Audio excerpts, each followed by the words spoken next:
பொதுவாக பெண்கள் உபயோகப்படுத்தக்கூடிய அந்த கலராக இருக்கட்டும், அந்த பட்டாப்பட்டி டவுசராக இருக்கட்டும், உங்கள் பேரை சொல்லி தான் இருப்பாங்க. இன்னைக்கு சர்வதேச ஆண்கள் தினத்தில் இவ்வளோ பெண்கள் உங்களை அழைச்சி விருது கொடுத்துருக்க இந்த தருணம் உங்களுக்கு பேர் இல்ல அதாவது புரட்சி தலைவர் எம்ஜிஆர் அவர்கள் என்னன்னு கேட்டீங்கன்னா, இன்னைக்கு பாத்தீங்கன்னா கேட்குற அரசியல் வந்தீங்கன்னா 67 இருந்து இன்னைக்கு ஓடிக்கிட்டு இருக்கிறது என்ன காரணம் நினைக்கிறீங்க? எல்லாம் தெரியும் உங்களுக்கு.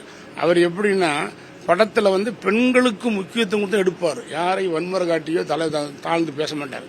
ஸோ எனக்கு அது இப்போ தியேட்டரில் வேலை செஞ்ச அனுபவத்தினால எனக்கு தெரிஞ்ச இருந்துச்சு. எல்லா நடிகர்களும் வேற மாதிரி இருக்கும்போது இவர் மட்டும் நீட்டாக ஆக்ட் பண்ணுறாங்க போது அதான் நான் கொஞ்சம் ஃபாலோ பண்ணுறேன், கொள்கையை ஃபாலோ பண்ணி அவ்வளோதான். பொதுவாக நம்ம இந்திய நாட்டிலே பார்த்தீங்கன்னா பாரத மாதா, பாரத தாய் அப்படின்னு தான் சொல்லுவோம். தமிழுக்கே அன்னையா சிலை வச்சிருக்கக்கூடியதும் மதுரை தான். இந்த பெண்களை குறித்து உங்களுடைய அடுத்த சார் மீனாட்சி அம்மன் இல்லை சார், மீனாட்சி தான் சொன்னேன். எனக்கு முதல் படம் மீனாட்சி குங்குமம். எனக்கு மதுரை மீனாட்சி குங்குமம் வச்சு நல்லா வருவேன், எனக்கு தெரியாது ஹீரோ வருவேன்னு. அது மாதிரி உதவி டேரக்டர் மீனாட்சி, அது எனக்கு மறக்க முடியாது. அண்ணன் இவ்வளவு ஒரு நண்பன் கிடைச்சிக்காருன்னு சொன்னா அது மீனாட்சி அம்மன் தான். அது இன்னைக்கு இருந்தாலும் பெண்கள் தான் சார் மெயின். அது எவ்வளவு படங்கள் நடிச்சிருக்கீங்க, எவ்வளவு படங்கள் பார்த்திருப்பீங்க. இன்னைக்கு வரைக்கும் உங்க மனசுல நீங்க நடிச்ச படங்கள் ஏதாவது ஒரு பாடல் மக்களுக்கு, உங்க ரசிகர்களுக்கு? எனக்கு பிடிச்சதில்ல சார், எல்லாருக்கே பிடிச்சது மாங்குயிலே பூங்குயிலே செய்தி ஒன்னு கேளு, ஒன்னு மாலையிட தேடி வரும் நாலு இந்த நாலு, முத்து முத்து கண்ணால நான் சுத்தி வந்தேன் பின்னால. இதுக்கு மேல போட முடியாது, கனகாரம் தான் போடுது.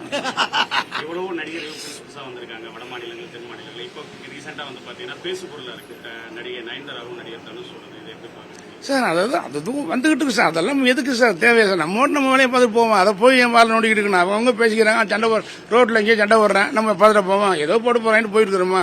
அது மாதிரி அதெல்லாம் போய் திருப்பி திருப்பி கேட்கக்கூடாது. நமக்கு நம்ம யூஸ் நாளைக்கு என்ன பண்ணலாம், ஏழை எளிய மக்களுக்கு என்ன பண்ணலாம், கஷ்டப்பட கொடுத்து என்ன பண்ணலாம், படிக்காத பிள்ளை பீஸ் கொடுத்தோமா, அதை கவனிப்போம். சும்மா அவங்க சண்டை போடுறாங்க சேர்றாங்க, அதை எதுக்கு நம்ம பார்க்கணும்? அது போறாங்க, அவங்க அடிச்சுக்கிறோம், குடிக்க புரிஞ்சுக்கிறாங்க, சேர்த்துக்கிறோம். சர்வதேச ஆண்கள் தினத்துல நீங்க மக்களுக்கு சொல்ல சர்வதேச ஆண்களத்தில் உண்மையிலே ரொம்ப பெருமைப்படுறேன். இந்த ஃபங்க்ஷனுக்கு நான் சாதாரணமாக அவங்க கூப்பிட்டு தான் வந்திருக்க மாட்டேன், பொதுவாக எனக்கு போக மாட்டேன். ஆனால் அண்ணன் தமிழிசை குமாரன் அவர் சொன்னதுனால, ஏன்னா அவர் சொல்லுக்கு நான் மறுப்பு சொல்றது கிடையாது, ஓகேன்னு சொல்லிட்டேன்.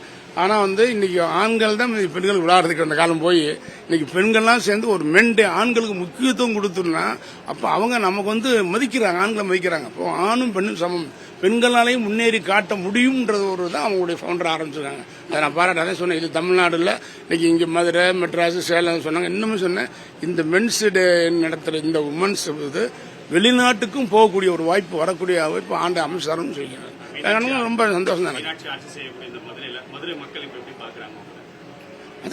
இன்னைக்கு ரமராஜா இப்படித்தான், அது தெரியும், அவங்களுக்கு தெரியாம நம்மையே சொல்லணுமா? ரமராஜ் மட்டும் இப்படித்தான். இப்ப ஏன் லேடிஸ் பாக்குறாங்கன்னா என்ன சொல்றாரு? என்கிட்ட படிச்ச ஒரு நல்ல ஆபீசர், படிச்சவர் சார், 50 வயசு, அவரே சொல்றாரு, உங்க படத்தை குடும்பத்தோட குழந்தை கூட்டி போகலாம் அப்படின்றார். அவ்வளவுதான்.